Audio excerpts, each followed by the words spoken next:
Welcome back. We are continuing our interviews. This time we'll have a guest from biomedical engineering startup Alec Chevrot with Macu4. So Alec Chevrot, tell us a bit about yourself, your background, and a bit about your startup.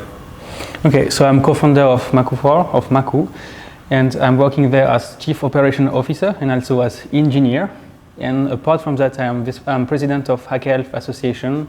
And then regarding my background, I did my bachelor at EPFL in mechanical engineering, and I'm currently finishing my master still in mechanical engineering with a minor in biomedical technologies. Then regarding Macu, so we develop prosthetics and orthotics solution, empowering solution, thanks to different remote services such as design automation. And for example, our first product line is a modular farm prosthesis. And by modular, I mean a prosthesis where you have a socket and then you can combine different modules to it depending on the activities you want to pursue. What were the three main steps of the creation and development of your startup, starting maybe with how you came to this idea and what were the main achievements? So I guess the three main steps would be first development of the product itself, really going from ideation with requirements, identification from the user, and then with the different design and development iterations. I guess that's the first one, reaching design freeze.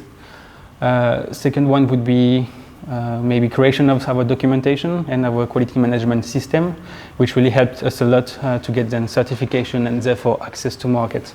So that was maybe the second one, which started for sure a bit in parallel of the first one. And then a third one, maybe we are still currently in, is really to get traction on the market. And so we have strong focus now on marketing and on sales. And this can, for example, be seen with the profile of our new employees.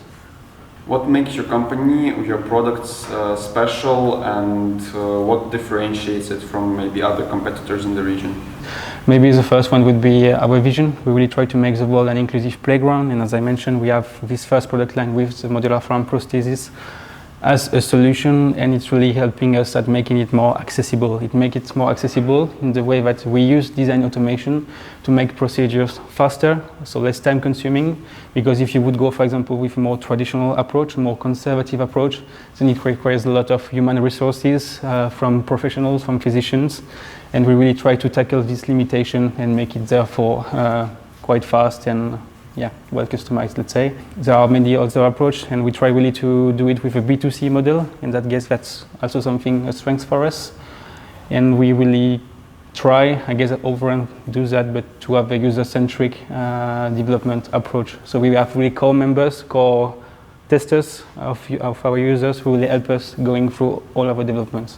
If you had one main achievement that you have had so far, what would it be? Bringing one product line to market. I think that's really our main achievement for now, and we managed to do that despite the fact that we were working remotely. We managed to do it because we really had different strengths in the team, different weaknesses, and we tried to take the best of each other's, and it really helped us to grow as a productive team, and we had always in mind our goals, even though we were working remotely, so we really kept focus. You talked about the team. Maybe you could have a bit more detail how you managed to lead the team to have a good teamwork environment in your company.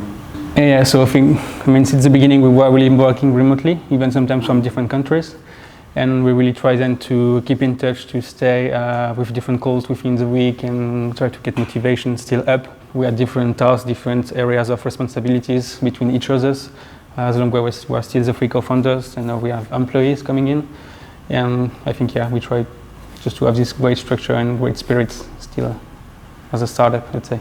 Okay. What did you personally change in your lifestyle to become an entrepreneur, or while you were becoming an entrepreneur? Maybe not that much, since I really started while I was still a student at EPFL. So I simply kept the rhythm of studies. For sure, some sacrifices, as it implies. I mean, there is no specific thing that I would say I've changed. Maybe a bit more rigor, also with time managing, but nothing special. Maybe one specific piece of advice for our audience? Maybe there are different levels here. I would say always try to work on project that matters to you, really project that you can be proud of and get some motivation out of it. So really when you go to sleep, you're okay, I had a great day today and it will be the same tomorrow. And especially for students, I think it was my case at least, we try to always work on projects that you feel comfortable with and you feel passionate with. And even though you don't have necessarily projects which are proposed to you that you would like to work on, then try if you can, if you have the chance to create projects, your own projects, and then get them on the rails. Okay, maybe in 5 years, who do you see yourself, your company? Do you have a vision of the future? It's a tough one. It's really hard because, for example, during our first month, we really had not a lot of clearance on the future, on what it will go. Will it still be Macu in a few months or not? Currently, we are in a good phase where we truly believe that we will go on with Macu. I guess in 5 years, hopefully we will have then different specific solutions on the market with additional product lines. So I think we will be able to create a great brand around prosthetics and orthotics solution in 5 years. Do you have a bit, maybe a global view of the industry that you're working in? How is it developing over the last years? What are the main trends? Maybe you could predict what will happen in general in the world, in your industry. Do you have an idea? Or? It's sad because there is really different approaches, really with conservative approaches, with really big players on the market. And some of us, this type of startups we have, trying to get new solutions and new services into prosthetics. I really believe that within the next years, within maybe the next decade, we will have and we'll see more B2C approaches through this market, and maybe have also people getting their products directly online and completely remotely, as we are currently proposing. Thank you. Maybe some more professional questions concerning the business aspects. How did you find your niche, and what made you think that your product will be in high demand? I mean, we know that we have really a niche market with therefore not a lot of possible sales. We had to start somewhere because we really believe in this global approach with design automation and with these remote services. We had already some knowledge there. For example, I did my bachelor project on a forearm prosthesis, so I decided to work on that, and at that time I got in contact with Lucas and Miriam, who were both working on a previous project which was quite similar, and we started to work together on that, thinking, okay, we need to start somewhere. We already have knowledge there, so we'll bring this first solution to market and then develop a whole bunch of solutions around it. Finally, we'll end with some short questions. You can say the first thing that comes to your mind. So, first of all, is this more a hobby for you or a job? It's a full-time hobby and job, I would say. Mm-hmm. Both, okay. Yeah. What is the main human quality for you in an entrepreneur?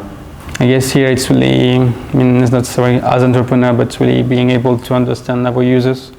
I think it's really an important human skill, which we don't necessarily have if you don't go through these different processes. Thank you very much. This was Alec Chevrot. Thank you for coming, and thanks for inviting me. In your success. Yeah. Thank you.